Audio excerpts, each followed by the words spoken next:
I'm Lori Jones, President and CEO of Avocet Communications and host of StrategyCast. Join me and my guests, innovators, disruptors, and visionaries as we explore bold and brave marketing strategies that help you transform, scale, and grow your brand. Today's episode of StrategyCast is absolutely unmissable. I am joined by the renowned business strategist, Marc Emmer, and he's going to help us crack the code on integrating sales, marketing, and strategy. Marc unpacks the secrets behind converting strategy into results and discusses the game-changing potential of AI in transforming marketing strategies. And what is the difference between positioning and differentiation anyways? We're going to dive into that. Don't miss out on these expert insights to level up your marketing game. And don't forget to check out the most recent issue of StrategyFirst Newsletter on StrategyCast.com. Just like this episode, it's full of inspiration and a ton of ideas that will elevate your strategies and marketing know-how. A competitive edge starts with strategy, and strategy starts with knowing how to develop one. StrategyCast is a leading marketing podcast that serves up strategic insights, trends, and tips to help separate your business from the pack. Tune in weekly as host Lori Jones interviews bold marketing leaders who have priceless wisdom and are willing to share. Each episode explores cutting-edge approaches that have proven instrumental in transforming brands into industry trailblazers.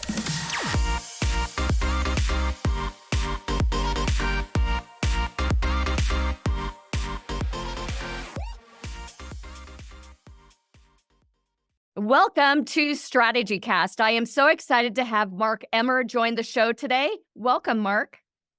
Thank you, Lori. Good morning. And I just want to wish a happy new year to all the marketers out there. I wish you much joy, prosperity, and higher conversions this year. I tell you, that sounds like conversion might be a key word for people. I was just doing some strategy work this morning on our own business. And one thing that we always do is we come up with that single word each year to kind of lead the way, lead the path. Conversion, I bet, is a word for a lot of people out there. We're definitely going to dive into some of that today. We're going to discuss the collision of strategy and marketing. Before we get there, Marc, tell us a little bit about your journey. And you are an incredible strategist at heart, and really what led you to that part of business and marketing. Sure. Well, I founded our firm in 2002. We're a management consulting firm specializing in strategic planning. And we've worked with over 200 companies who've entrusted us to help them accelerate their growth and cultivate their culture and build a sustainable competitive advantage. But in terms of our marketing journey, our approach to it is through very authentic thought leadership. I've delivered about 400 keynotes throughout North America, and I blogged for Forbes, Inc. and the Vista Research Center. So for me, the best marketing is just being intellectually curious and kind of sharing what I've learned with the rest of the world. Well, I tell you, I had the pleasure of being in the room with you Q1 of 2023. That's how we met. And the insights were so tangible for me that you shared at that retreat.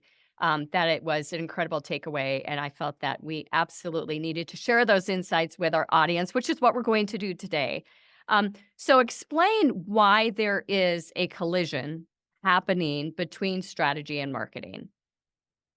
Yeah, well, first of all, let me perhaps share a definition of strategy because I think it can be a convoluting term for a lot of people. I define it as the difference between your current state and where it is that you're trying to go. But I think the struggle in a lot of organizations is strategy is defined as a set of goals and objectives that the management team pursues, but they're really not a path to any kind of sustainable competitive advantage. So, I think there is an opportunity for marketers to do more than marketing tactics and perhaps have greater influence and be more present in the creation of corporate strategy. So in my mind, the role of marketing should be to champion the discussions around things like customer insight and demographics and psychographics and product development and positioning and value proposition. But I also think that they need to have more of a seat at the table in terms of the company's overall corporate strategy.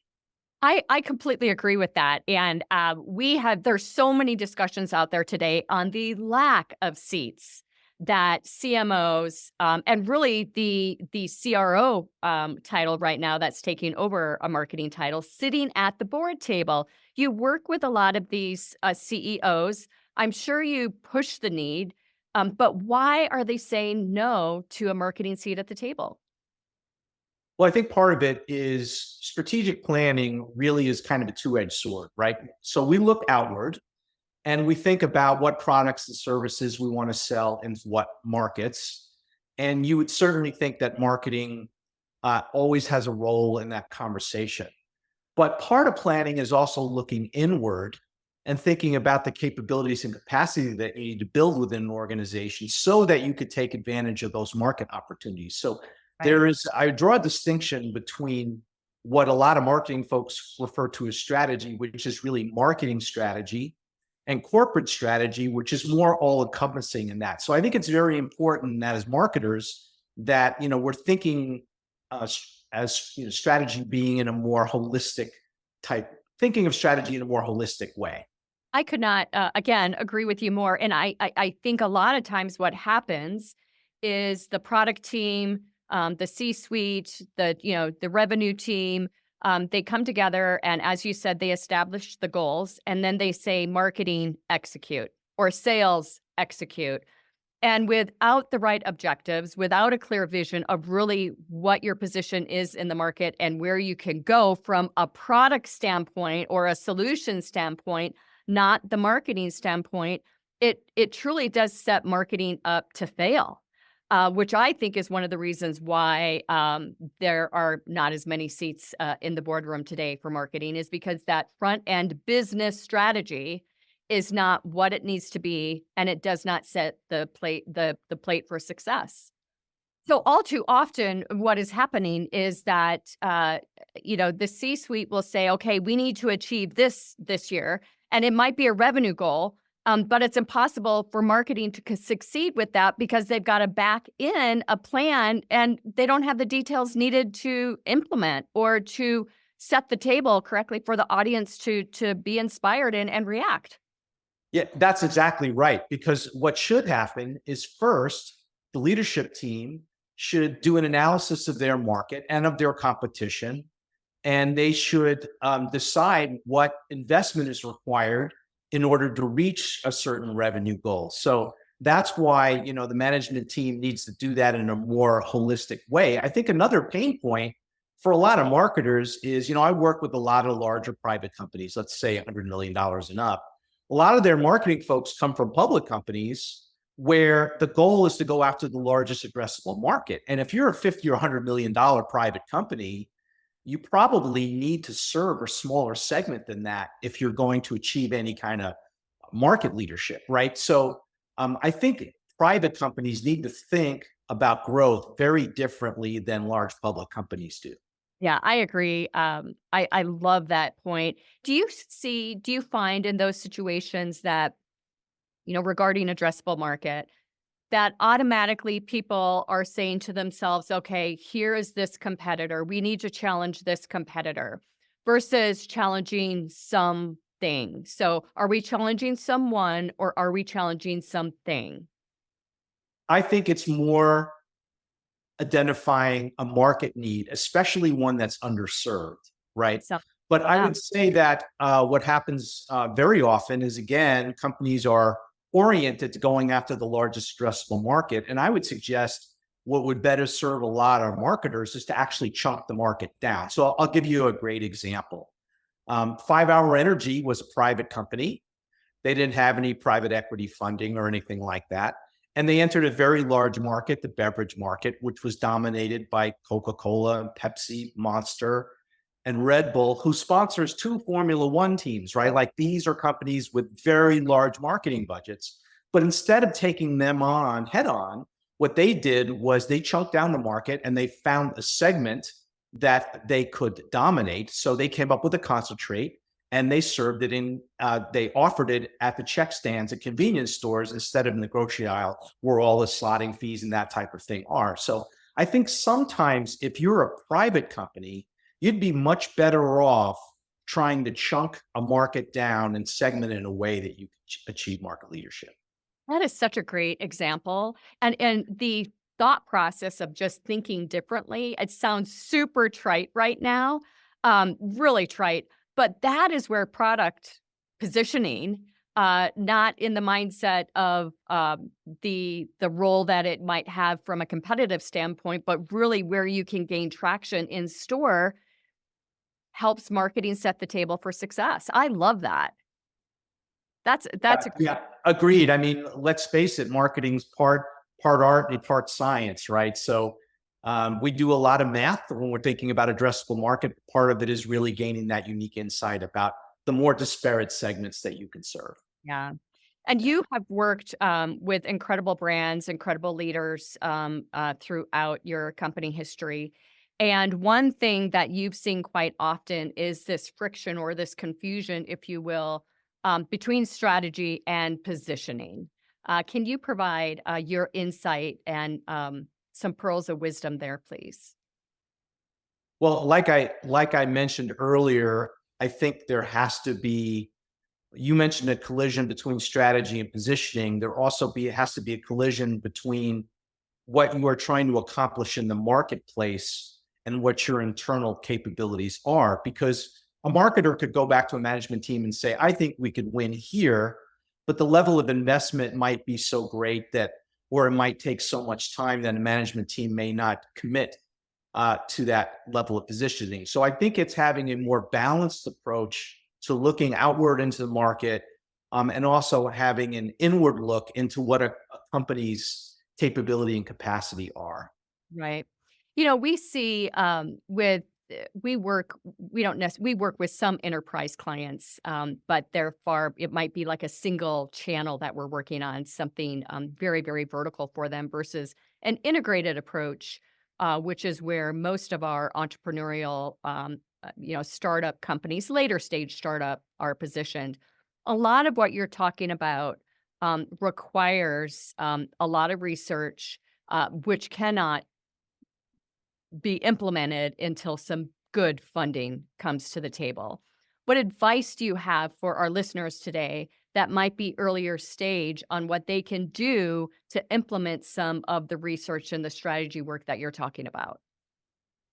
Yeah, the irony of your point is even the, I would say, very expensive market research is imprecise. Market research is almost always imprecise. I And there are a lot of tools out there, if people are willing to do the work. I was working with a company once who was in the kind of container cardboard POS kind of business, and they were in Southern California. And they said, well, we don't really know what categories to address. We don't know what our customer segments are really buying. And I asked them, I said, well, do you pay attention to what goes through the local port? Because they were close to the port of Long Beach, which is the largest port in the country. And they said no. And I said, well, all of that is in the public record. And so we went through this exercise where we started pulling all the shipping manifests, and we could see, Samsung was shipping X units of this electronic part to this customer on this date, and sometimes you just have to get creative. The US government publishes a ton of data about basically the market size for most of the major NAICS codes in every city in the country.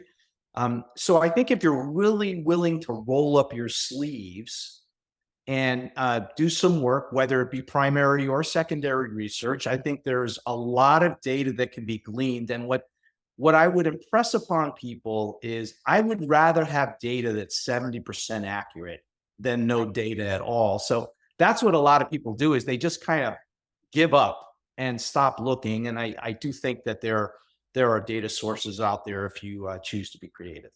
That's some great advice. We were working with the Colorado Department of Transportation years and years and years ago on a safety campaign to increase seatbelt usage.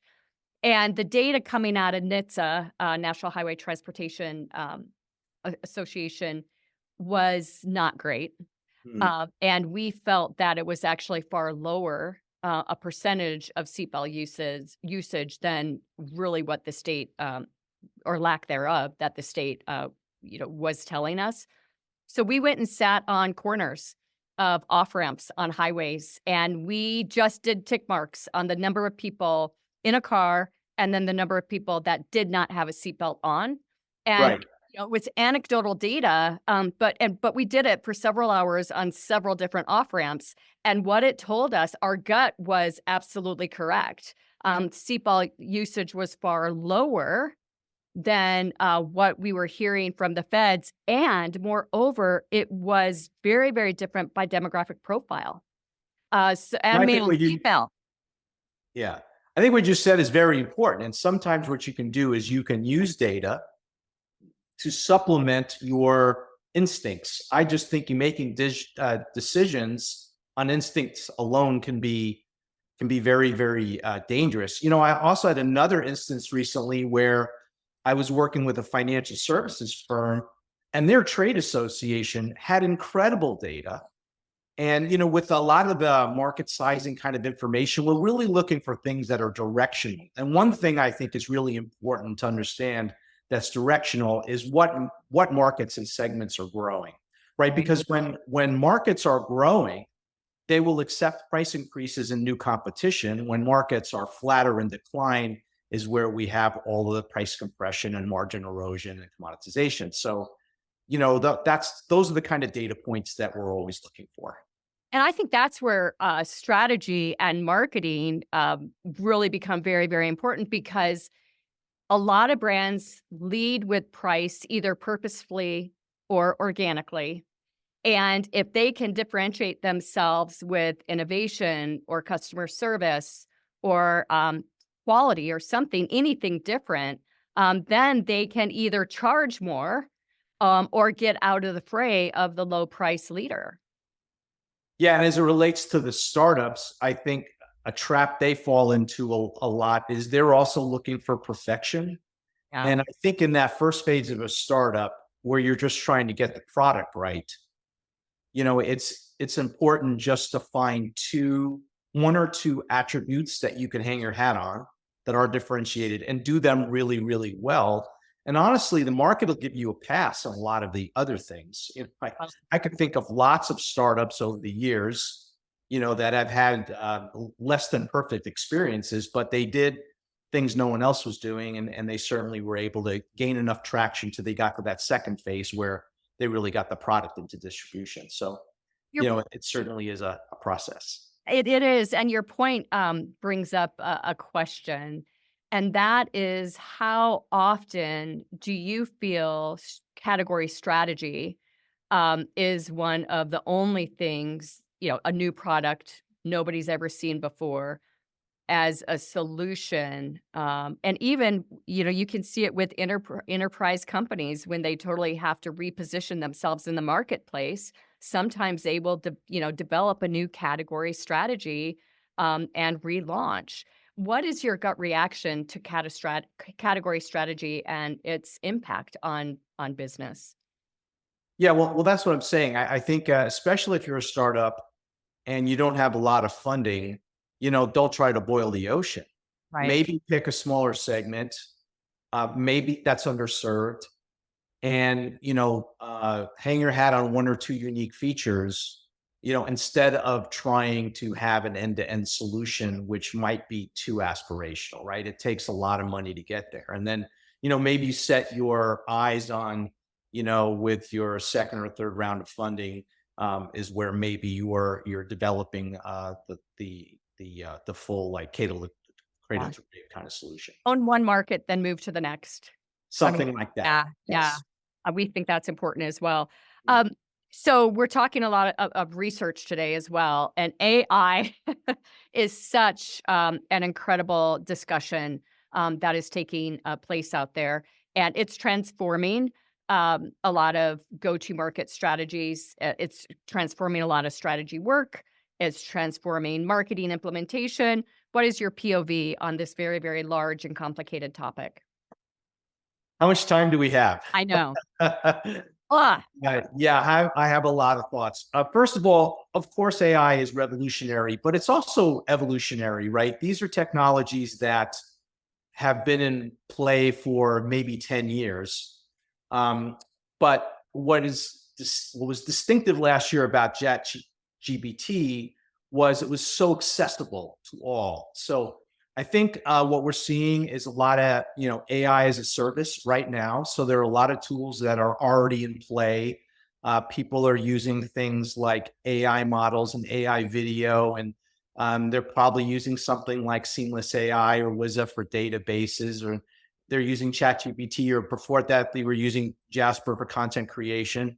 So there's a lot of tools out there, but all of that's kind of current state. I want the audience to imagine a future state with AI where, say you're a commercial real estate agent and a prospect comes to your website and the bots in real time go out and they know who that prospect is, and based on their gender and age, they will create a custom landing page. Maybe the font size, maybe the font colors are different for that person. The bots will go out in real time and understand, well, this person owns a commercial center in Colorado Springs and a residential building in San Antonio, and their credit score is 721, and will build a custom offer for that prospect. So I think the real promise of AI is that I've been saying for some time, digital transformation is hyper specialization. So with the tools today, more so than any time in history, we have the ability to segment the market and then understand the disparate needs of every prospect and customer, and then deliver the right solution with the right message at the right time to that prospect. And that is a very powerful idea. Yeah, I think it is too. And what you're talking about is personalization, specialization, all of that, and a very, very hot topic among marketers today. I spoke about this very topic with a couple colleagues at Denver Startup Week, as a matter of fact.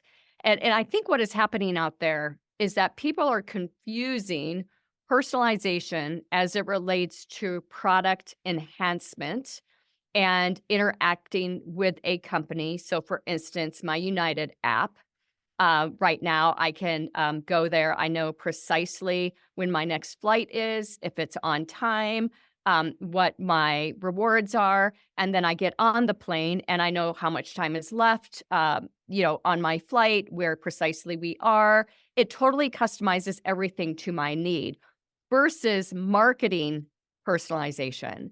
And in my point of view, it has to start with the strategy. It has to start with the product, the solution from a personalization standpoint, and then move to marketing.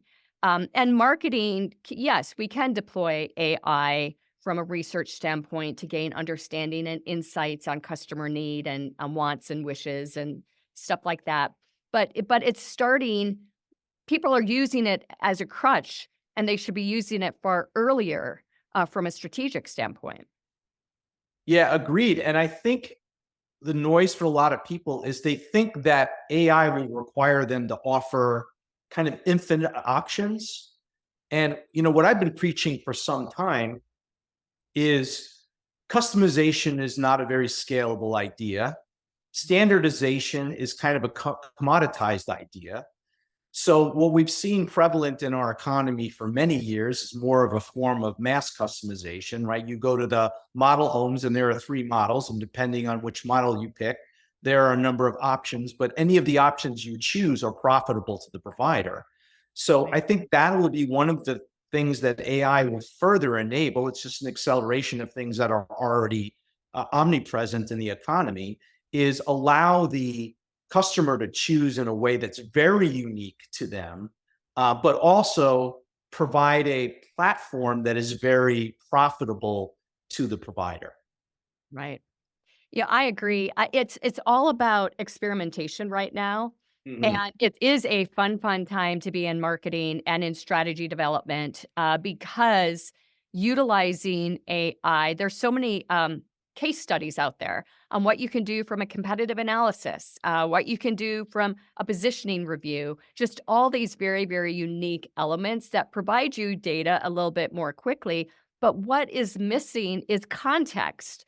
So you still need to evaluate, you still need to take a look at it. You just can't put the information in and spit it out and go to market. It needs the intellect, the context, the human touch in order to make it make sense and be viable. Yeah, all of that's true. But the other thing I would say, I think marketers are pretty good at this generally.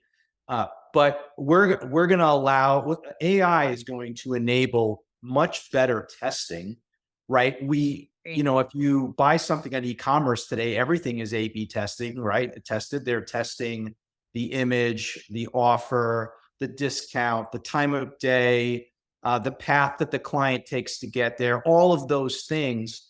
And I do think as a profession, we could be even better at testing, and AI is only going to help us do that better. I agree. Back to the importance of research, right? Mm, right. Um, so what this is also leading to are a lot of new and innovative types of strategies that are emerging. Share some insights there, if you would. Nice. Well, like I said, I think the sea change that's happening right now is AI is being democratized, right? So there's a few things I see. Companies will be shifting their IT departments so they can do more custom app development. That's something that's already underway. I think we're going to see a lot more of what we refer to in strategy as recombining. So recombining is taking tools and products that already exist and then packaging them in a new way. Wow. So, Uber kind of did this, right? They took some technology that would probably existed like in the airline business before, and there were drivers and there were cars. They just presented it in a platform that did not exist. Right. I think one of the things that's going to happen 5 years from now is mobility will be a service, right? There will be some innovator out there, some Uber type disruptor will come in and they will say, okay, well, it doesn't make sense to own a car anymore. Why not share a car and your license includes a bus pass and a train pass and access to a scooter when that makes sense? So depending on what your needs are for the day, the product will bend and morph to the needs of the client. So I think AI is going to enable a lot of what we refer to as recombining. The other thing that I'm kind of seeing in our economy, and this isn't specific to AI, it's just a general trend, and it's also not a new trend, is we're going to see more vertical integration, right? So a company like Tesla that makes almost everything themselves, they have access to better analytics than if they were to sub out some of that work to another company. And that's not just a big public company thing. We're seeing lots of that with private companies. I have a construction client. They have a huge 3D printer. And if a customer wants anything from a staircase to a piece of art, they can actually produce it for them. So we're seeing a lot of trends like that, and the end game, having the analytics, is going to create a lot of movement and solutions like that. Well, I love a lot of what you're sharing here, and I like have this sneaky suspicion that you might be working with a great company that's going to solve the mobile issue downstream, or you should just go find it and provide them that solution. And as we speak, Uber announced this morning that they've got Uber Flight, or Uber Airline or something like that, where you can just get on and go someplace if you need to. That is a neat concept. And for as low as $100 a seat, which is probably, I don't know, an across-town flight, but nonetheless, some real innovation still taking place in that in that space. Um, so one thing that happens all the time, ultimately, when Avocet hits the table, and we're doing a lot of marketing strategy development with some good strategy at the forefront, sometimes not. But there's always this friction between sales and marketing. Hmm. And there absolutely needs to be more alignment in order for success to happen. Share insights or your point of view on that, if you would. Well, I think customers are becoming more fickle, discerning, and patient. And one thing that we really saw kind of the tail end of the pandemic, and especially last year in 2022, was a lot of customers their decision-making cycle times were elongated. People froze. And that really gave an advantage to incumbents, and it was very difficult for people trying to win new customers. There's a great book out that I recommend to all sales and marketing people called The Jolt Effect, Jolt, The Jolt Effect.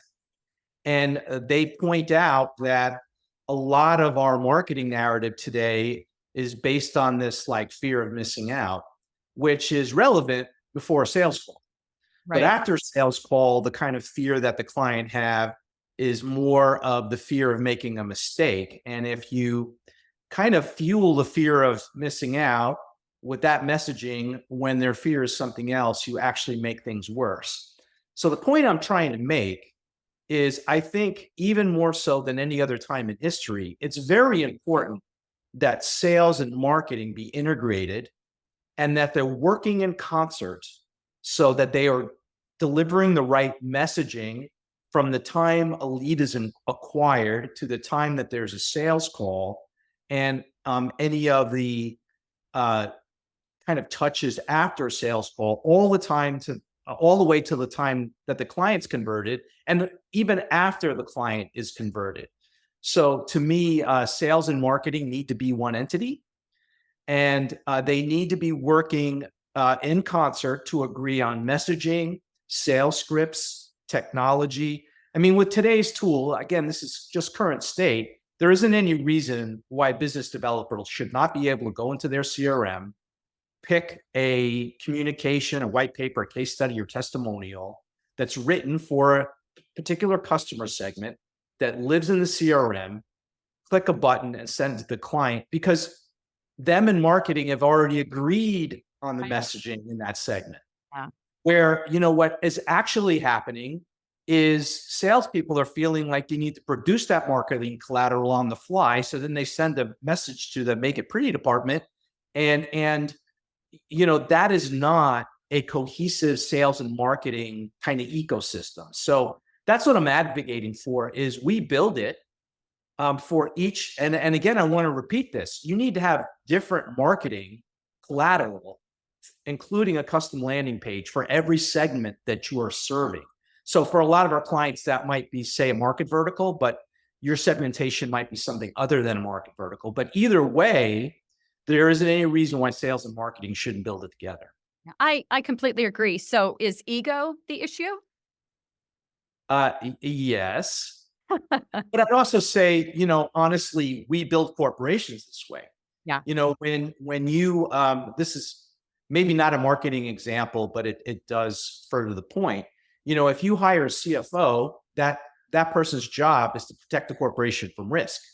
And you hire a salesperson, their job is to expose the company to more risk. So when we put people in boxes, what we do is we create silos. So I think that management teams need to work really hard to ensure that sales and marketing are not siloed. Yeah, I completely agree. I just love our conversation so much. And I am one of those people, as I'm having a discussion, like visuals are just happening, around me. It's one of the reasons why I don't sleep a lot at night, because it's like I've got these visuals and I'm like waking up. And as you're explaining all this, I'm seeing, the master strategist, the Yoda of strategy, working with these CEOs and these C-suites and putting incredible plans down to be implemented. And then it gets handed over to marketing, or get handed over to sales or product, HR, whatever it might be. And you're like, "Ooh, no, that's not going to work." What are some of the pitfalls that marketers need to be aware of once the corporate strategy, the business strategy is handed over? And what have you seen that you would tell our audience never to do again? Yeah, the answer is actually embedded in the question, because I really struggle with the idea of handing it over. So hopefully, as we discussed earlier, sales and marketing have a seat at the table in the strategy formation.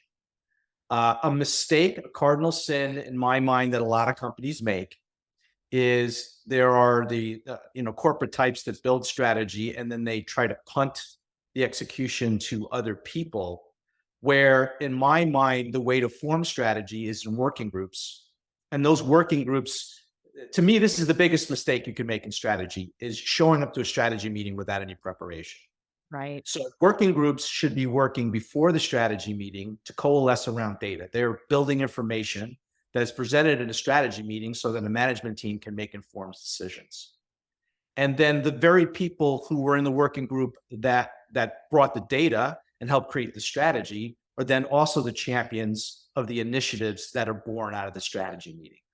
And so that's done in concert in such a way that execution is clear and what you're trying to accomplish in the strategy is clear, because you have the same folks that were involved in the strategy and then in the execution of it. Now, that being said, in every organization after strategy formation, there's a cascading down of goals, but you have to have a structure to do that well. We use OKRs in our firm, which of course is objectives and key results. And that's a good methodology to make sure that the goals are clear and that they're cascading down throughout the organization.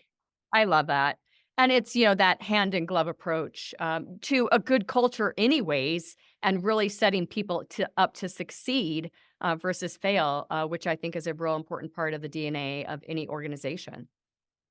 Yeah, what's amazing? I'm so impressed with the success of our clients. And I always say it's not because they hired us that they're successful. It's because they're successful that they hired us, right? So strategy is a form of humility, right? So it is not typical that executives will include a group of people in strategy formation, because unfortunately, a lot of them want it to be about them.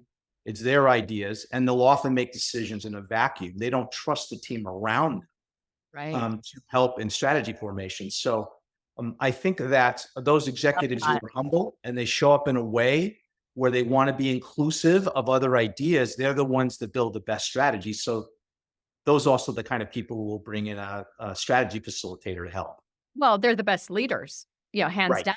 I mean, they've just got a different thought process. The DNA of that mindset is very, very different. And I think when you get to that enterprise level, at the startup level, there's kind of like that E-myth, you know what I mean? It's that, I've been making cakes for, Betty's Cake Shop. I can do that. And the myth is that the entrepreneurial mindset is right there. They've got the business prowess to make it happen. And then they soon realize, oh, that's not for me at all. And I think once you get to that level of really understanding culture, leadership, success, and surrounding yourself with a team that can create that success with you, you're not just the head of the body. The entire company is there to help you along, and everyone shares. It's that shared success as well. I think that's when you see the exponential growth that you're involved in.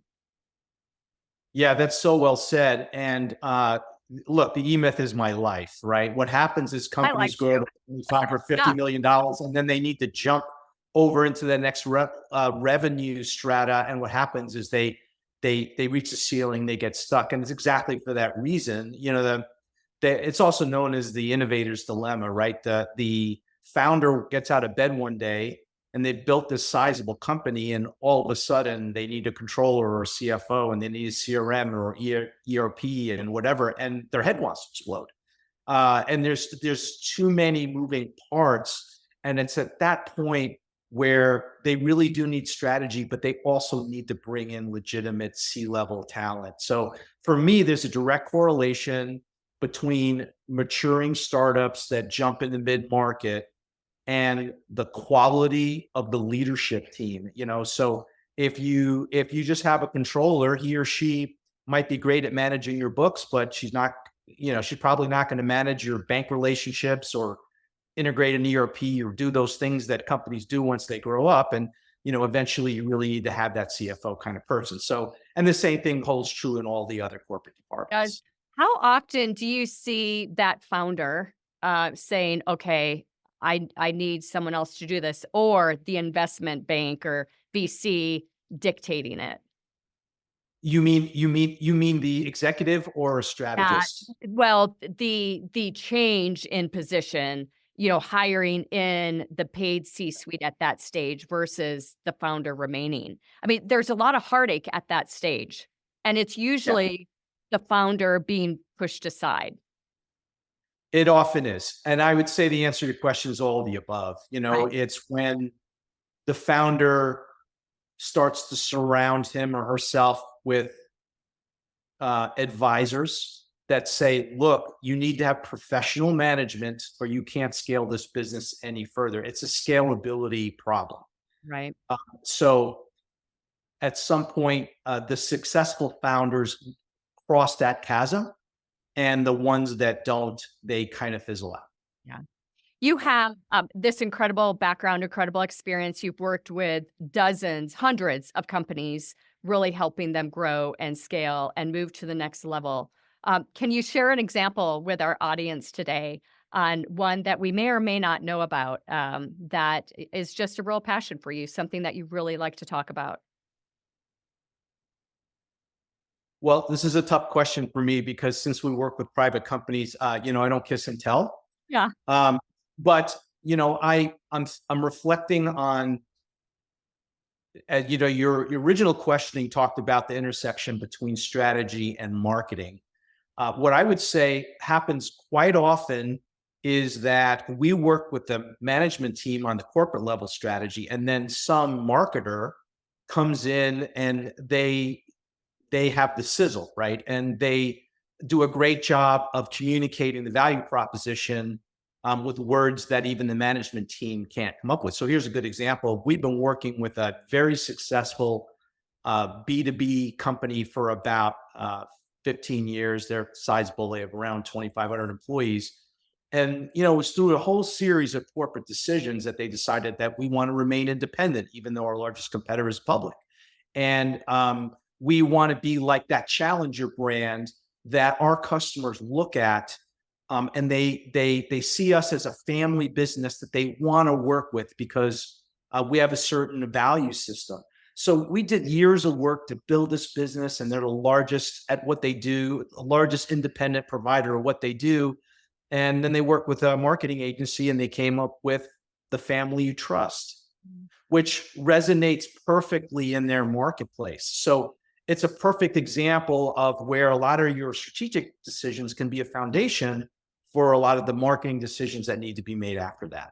Wow. I tell you, incredible insights and wisdoms that you've shared with us today, Mark. I'm going to be slicing and dicing a lot of what you said today and even deploying it with some of our own outputs. It would be a pleasure ultimately to work with you and to serve some of the strategies that you develop in outputs for our own clients. I tell you, you're a real force out there, highly, highly respected. And at one point, I tell you, one of the leading strategists in the nation and in the world, and if not still today. So we appreciate you. Thank you so much for your insights today and your wisdom.